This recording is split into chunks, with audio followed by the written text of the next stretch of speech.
Welcome into episode number 2 of What to Expect When You Don't Want to Be Expecting. I'm Glenn Clark. He is Dr. Brad Lerner from Chesapeake Urology. If you weren't with us for episode number 1, I don't want to get pregnant anymore. I have been through 2 just awful pregnancies. Doc, I gained so much weight during both of them. I just don't want to go through it anymore. It was really stressful for me. I was putting away cheese while trying to take care of my wife. It was just very difficult. So we're done. We're not doing this anymore. And I realized I didn't know enough about this topic. I just sort of knew what a vasectomy was on a basic level, that if I didn't want to have kids anymore, I could go get a vasectomy. But I didn't really understand what a vasectomy was and all of the various details. And so I've been getting to know Dr. Lerner, who's going to be performing my vasectomy. And Doc, I really appreciate you taking the time again for us here for this next episode. I want to get into why it is that we're having this conversation now. This is, I don't know when everybody's watching or listening to this, but we're recording this in early March.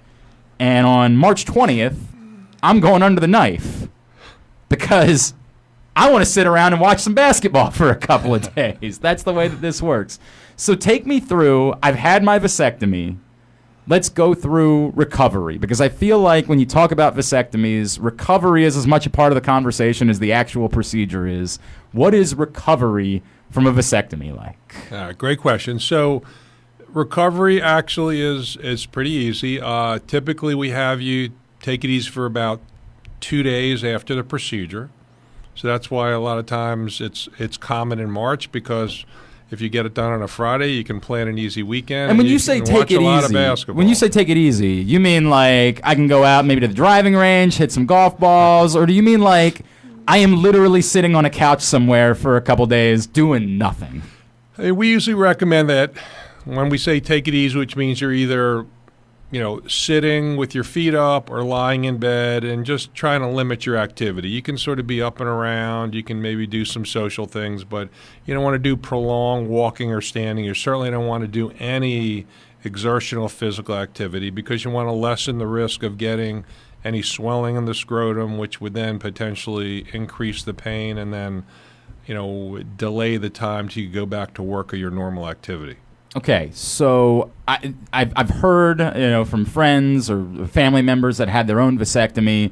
I sat around in my underwear with some frozen peas on top of my junk, and that's all it was for a day or two, and I was in some pain. Is that about right? Yeah, so I would say it's so the numbing medicine we give you usually lasts about 5 to 6 hours. Okay. When it wears off, it's an achy discomfort. If you ever been hit down in that area, I think we all have. It's sort of how you feel like a half hour later. It's not the acute part where you have tears in your eyes and it's really painful. It's just this nuisance, achy discomfort. And a lot of times just taking Tylenol, extra strength Tylenol will do the trick. Sometimes you need something a little bit stronger. And then we usually just recommend using an ice pack on and off that area, typically till you go to bed that night. You can do it the next morning too. And the ice pack decreases the inflammation, which will then decrease the discomfort. Okay. So it was described by one listener to me as he felt like he was carrying around 60 extra pounds in his coin purse for the next couple. Is that something that you're going to be like, is it going to feel differently for a day or two afterwards? I don't know about 60 extra pounds, but it's going to feel a little bit differently because, again, it's a minor surgical procedure, so the body reacts with some inflammation and some swelling. So above each testicle, you'll have a small area of swelling. Maybe you'll feel a little bit more full than it normally would, but again, it's usually very, very well tolerated. All right, so we're joking about the fact that I'm doing this in March because I want to sit around and watch basketball. It also just so happened to be that on my own calendar, this was a weekend where I didn't have any other play-by-play responsibilities, and so it was a free weekend for me. But from a medical standpoint, it seems like, when we were having the conversation, you and I, that for recovery reasons, you kind of recommended that this would be a good time to do something like this because you are going to need something else to do, and you are going to kind of be stuck a little bit. And so March Madness, maybe the Masters, maybe U.S. Open week, something like that, are probably good weeks for guys to think about perhaps, scheduling a vasectomy then. Yeah, I would say that, any time is a good time to get a vasectomy done. It really depends on, the type of work that you do and your family situation. I have some patients that work in the hotel or restaurant Sure. areas, and it's actually better for them to have the vasectomy done earlier in the week because the weekend is a busier time for them. But for most men, at the end of the week, like Thursday or Friday, and because we want you to take it easy for 48 hours, it makes sense that if there's a lot of things going on over the weekend, especially sports-type activities like March Madness Sure. or the U.S. Open or the Masters or things like that, where you're going to be sitting around watching that anyway, it's a perfect time to get it done. If you're ever going to do it, that would be the time to do it. Maybe an NFL playoff weekend, something along those lines, where you're just going to be home anyway. You're not, why not go ahead and get it done? If you're going to be sitting on a couch watching TV anyway, then it sort of prevents you from missing out on other things that maybe you would have done. It is like, I think there's always around this time every year we'll hear things on stupid radio morning shows like it's the busiest vasectomy week of the year. So is that the truth for you, though? Have you found that over the years? I mean, that's a great question. I would say that it certainly is busy. Is it the busiest? I don't have that answer. Certainly a lot of Fridays before holiday weekends, because Sure. Monday's a holiday, tend to be popular days as well. But a lot of times it just has to do with, like yourself, your work schedule, Yep. when it's a free weekend, when you don't have other obligations. It varies. I completely understand that. Well, it works out perfectly for me, and I'm happy that it worked out this way because I'm just going to sit around. Unless something goes wrong with Maryland, then it's going to be really painful to be sitting there and watching something like that. I don't know how I handle that if that ends up being the case.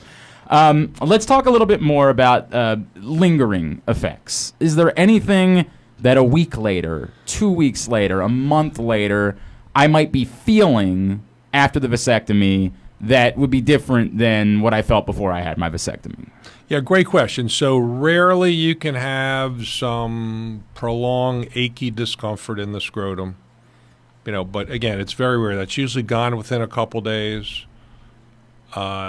And that's really about it. A very, very small percentage of men have even a longer period of time where they may have discomfort in the scrotum, but it's pretty rare that you see that. So there's really no long-lasting effects once you get through that initial period of recovery. All right, if you want to schedule your own March Madness vasectomy or Masters vasectomy or U.S. Open vasectomy, you need to call Dr. Lerner or any of the specialists at Chesapeake Urology, 410-896-1616, or go to ChesapeakeUrology.com. Chesapeake Urology is a leader in vasectomy surgery. All right, Doc, so we got through recovery. Now let's talk about long-term. Now let's talk about something that I have to admit, I'm a big stupid. Because you informed me of something when I was in the meet with you that makes complete sense, but I had never thought about. In my mind, I have a vasectomy, and now the next time I want to have sex, all's good. Ollie Ollie oxen free, right? Like, I don't have to worry about anything. High fives all around. I don't have to worry about being safe. I don't have to worry about pulling out, if you will. I don't have to worry about any of those things because I'm good. To quote one Lee Corso, not so fast, my friends. Right. Tell me about what happens now. Like, it's going to be a little while before I'm ready to go to that place where I don't have to worry about any of this stuff. Right. I mean, great point. I would say that's probably the most common misunderstanding or misconception about a vasectomy. A lot of guys think, the day they have it done, they're sterile and they can have unprotected intercourse and they're not going to get somebody pregnant, but that's not true. So the vas deferens is a tube. It's about 30 centimeters long. It's about a foot long. And when we're doing the vasectomy, we're just interrupting a small portion of it close to the testicles. So there's still probably about 10 to 11 inches of the vas deferens after where we disconnect it. And that's a hollow tube that transports sperm. Sure. So even though you're disconnecting it and no more live sperm's getting through there, there's still live sperm through that 10 to 11 inches that needs to be cleared before you, quote unquote, are considered sterile. So what you're saying is I might need to take another day off. I might need to maybe turn my 2 days of rest and do 3 days, 2 for rest, 1 for activity, I guess. Yeah, I don't know if you need to take a day off, but what we typically tell our men is that it typically takes about 15 to 20 ejaculations after vasectomy to clear out the pipes. So maybe more, quote unquote. maybe a little bit more than a day. Maybe. Yeah, It might take I a little think bit I longer. think the record is 10 days that I've seen, but most men typically it's about 3 months. And what they have to do is they then have to provide a semen specimen that gets checked by a commercial lab to confirm that there's an absence of sperm. If there's an absence of sperm, then they're then cleared to have unprotected intercourse if that's what they wish to do. So what you're saying is you need to get the all clear before you can assume you really are clear. Correct. Because, again, this is a scenario where, again, you're getting it done because you don't want to have any more children. You don't want to make that assumption that Right. you're clear because you may not be clear. And then next thing you know, your wife or your partner's pregnant, and now you're having another child that you didn't want to have. Is there any risk, I've heard the term from a few listeners, is there any risk at all that the vasectomy doesn't take? Is that can you have a vasectomy and still a year later end up, having a situation that you didn't want to have? No, great question. Yeah. So, like just about anything else, it's not 100% success rate or certainty. The body can do some amazing things, and sometimes the body's able to reconnect the two ends despite removing a piece, despite sealing the ends, despite trying to put stitches in there that may prevent the two ends from getting back together. Some people use clips. There's about a 1 in 2,000 chance that somehow the two ends can make their way back together. Okay. And reconnect. Okay. And that's, again, not likely. It's not something that you shouldn't make your decision based on that, but this is, unfortunately, the way the human body works. And, Correct. And it's still the best form of permanent contraception. I understand that. All right, now let's go back to dumb guy questions. I'm really good at those because I'm a resident dumb guy. Is anything going to actually feel different for me? Like, I have this vasectomy. Does sex feel the same? Does ejaculating feel the same? Does anything look different when, somebody were to see down there? Does anything feel different for the rest of my life after I have a vasectomy? Now, great question. So once you've healed up after the vasectomy, if you're in a locker room, somebody's looking at you, you're looking at yourself in the mirror, no, you're not going to notice anything different.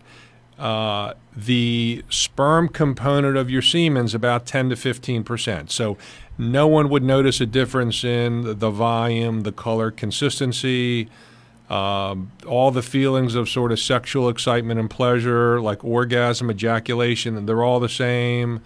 Having erections are still the same. Okay. So no negative impact there. Everything is totally normal. There's no, you had a vasectomy. 1 year down the road, somebody says, I know you had a vasectomy, but it just doesn't work that way. Right. No one would know that you had it done. Now, this is not an issue for me because I'm a married man, but for a single man, I guess the flip side argument would be you can't really prove that you had a vasectomy either, right? Like if you were to meet somebody and try to explain to them, hey, I'm at no risk. I've had a vasectomy.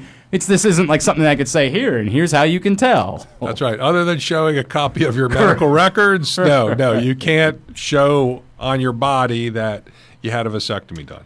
One question that was brought up that was interesting to me that I hadn't thought about when I first met with you. Is there any change at all in your the way you feel? Like somebody made a comparison to some guys would say something like, now I feel like I have low T. There was an episode of a TV show that I liked, and it was called Married, and there was this, I'm not as dangerous anymore. I'm at no, like that as psychologically having a vasectomy might impact me in some way. Is there any truth to that? No, great question. If anything, I would say you're probably more dangerous than less dangerous, and I'll explain why. So there's no effect on your testosterone. I mean, some people may have just a psychological effect because somebody was operating down in their private area, but no, there's no physical reason why they should feel any different from an energy level, from a sexual standpoint. Just anecdotally, I've had a lot of patients tell me that they actually feel freer from a sex standpoint because now they're not preoccupied, nor is their partner preoccupied with using contraception. Once they're clear and there's no more sperm in the semen anymore, then they feel that they're more free. Okay. I mean, that's And that's, I think, what I'm going for. That's what I want. That's the reason why we're doing this, is because I don't want to feel that way anymore. So I like that. All right.